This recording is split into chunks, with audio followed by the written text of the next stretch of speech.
নমস্কাৰ সকলোকে অন্য এটা ভিডিঅ'লৈ স্বাগতম জনাইছোঁ। চাওঁতে 2024 চনটো শেষ হ'বৰে হ'ল। মাত্ৰ আছে 31টা দিন। আজি 1 তাৰিখ গ'লেই আৰু অহাকালিৰ পৰা 30টা দিন আছে। 2024 চনত আপোনালোকে কি পালে আৰু কি হেৰুৱালে?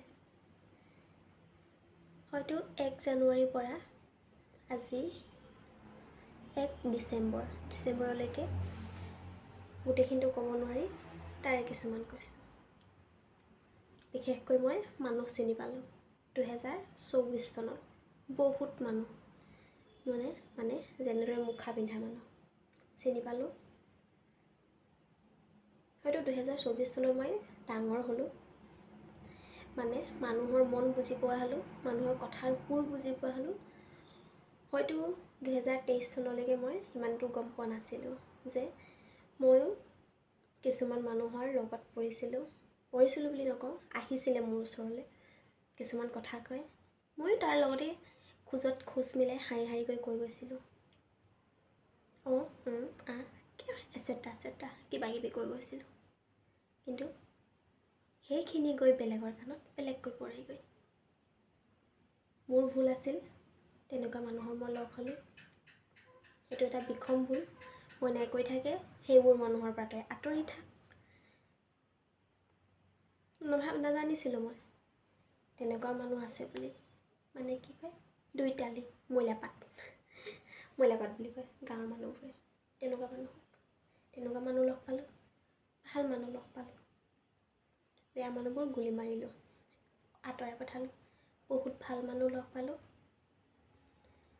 ভাল মানুহ নাম কৈ শেষ কৰিব নোৱাৰোঁ, নাম নকওঁ। এজনৰ নাম ক'লে হয়তো এজনৰ থাকি যাব। ভাল মানুহ বহুত পালোঁ, বেয়া মানুহ লগ পালোঁ। আৰু এটা কথা নহয়, মানে এনেকুৱা থাকে নেকি, যেনেকৈ মানে ওচৰত কিছুমান যে ইফালৰ কথা সিফালত লুকুৱা যুজোৱা কৰি ফুৰা মানুহ থাকে। তেনেকুৱা মানুহতো দেখিছোঁ প্ৰতিখন গাঁৱতে, প্ৰতিটো অঞ্চলতে আছিল। যিমান নাই বুলি ক'লেও মই বিশ্বাস নকৰোঁ। অফিচ কাছাৰীটো আছেনে আপোনালোকে ক'ব? মানে এইটো কিছুমান মই উদাহৰণ দিছোঁ। অফিচ কাছাৰী অফিচবোৰতো মানে ইজনৰ কথা সিজনক লগোৱা যোৱা কৰা হয়তো এজন মানুহ থাকিব পাৰে, গাঁওখনত থাকিব পাৰে। কিন্তু জানেকে এটা আপেলে গোটেই খৰাহীৰ আপেলখিনি যেনেকৈ বেয়া কৰে, ঠিক তেনেকুৱা এজন মানুহে গোটেই মানুহখিনিৰ সম্পৰ্কবোৰ খেলি মেলি লগাই দিব পাৰে। সেইকাৰণে কৈছোঁ, সেইবোৰৰ পৰা আপোনালোকে আঁতৰি থাকক। মই যিমান দূৰ বুজি পালোঁ, তেনেকুৱা বহুত পাইছোঁ। বিভিন্ন ঠাইত লগ পাব পাৰে। স্কুল কলেজত লগ পাব পাৰে, হয়তো গাঁৱত লগ পাব পাৰে, হয়তো আপুনি ক'ৰবাত কিবা এটা কাম কৰি আছে তাত লগ পাব পাৰে, বিভিন্ন ঠাইত লগ পাব পাৰে। সেইবোৰ মানুহৰ পৰা যিমান পাৰে আঁতৰি থাকক।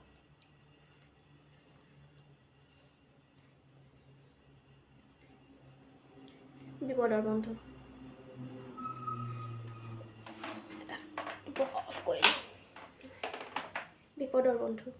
বিপদৰ বন্ধু পাইছেনে?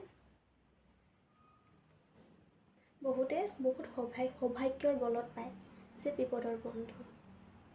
ঠিক আছে, আপোনাৰ বন্ধু ঘৰৰ বন্ধু সকলোৱে হ'ব পাৰে।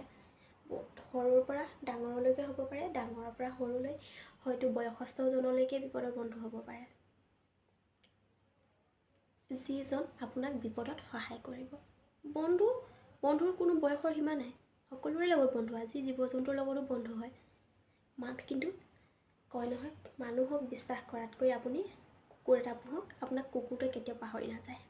এইটো সঁচা কথা, 100% সঁচা কথা। আমাৰ যিটো সময়ত বিপদ আহে, সেইটো সময়ত আমিতো মানুহ নাপাওঁ, কেৱল একেবাৰে নিজৰ কেইজনহে পাওঁ। কিন্তু আপোনাৰ বিপদৰ আও ভাও মানে ৰস ল'বলৈ মানুহ বহুত পাব। 2024 চনত মই তেনেকুৱা মানুহ বহুত লগ পালোঁ। 24 চনত কিন্তু ভাল ভাবিও খবৰ লোৱা মানুহো বহুত পালোঁ। মই পাহৰি গ'লোঁ মোৰ বিষয়ে কিবা এটা কোৱা মানুহ পালোঁ। সেই ঠাইকণতে যে যিজনে মোক বেয়াকৈ কৈছে তাৰ প্ৰত্যুত্তৰ দিয়া মানুহো পালোঁ। আপোনালোকে পাইছেনে তেনেকুৱা? কথাকেইটা শুনিবলৈ বেয়া, কিন্তু অফুৰন্ত সত্য, চিৰ সত্য। এই সত্যৰ মুখামুখি হ'বলৈতো আমি জীয়াই আছোঁ। হয়তো কিছুমানক সহায় কৰিছোঁ, কিন্তু সেই সহায়ৰ ধন্যবাদ পোৱা নাই। ইফালৰ পৰা সিফাললৈ কথা শুনোৱাই, ইফালৰ পৰা ইফালে ফোনাফোনি ধৰক, কথা বতৰা আলোচনা কৰি নিগেটিভ মাৰ্কহে শুনিছোঁ, নিগেটিভ কথাহে শুনিছোঁ। চিপচ কিবা তেনেকুৱা আছে, কি কৈ থাকে মানুহে, তেনেকুৱা শুনিছোঁ। সেইকাৰণে কৈছোঁ, জীৱনটো নিজৰভাৱে উপভোগ কৰক। ঘাট প্ৰতিঘাত থাকিবই জীৱনত। জীৱন দুদিনীয়া। আমি হৈছোঁ এইখন পৃথিৱীৰ আলহী। আমি দুদিনৰ কাৰণেই আহিছোঁ। আমাক লৈ যাব মন গ'লে লৈ যাম, যদি আমাক থ'ব ইচ্ছা হয় ভগৱানে থৈ দিব। একো বস্তু আমাৰ নিজৰ নহয়। এইটো মোৰ, এইটো তোৰ কৰি একো লাভ নাই। ধন সম্পত্তি, টকা পইচা সকলো ভগৱানে দিছে কাৰণে আমি যি এসাঁজ ফোন এটা আহিছে ৰিচিভ কৰিলোঁ।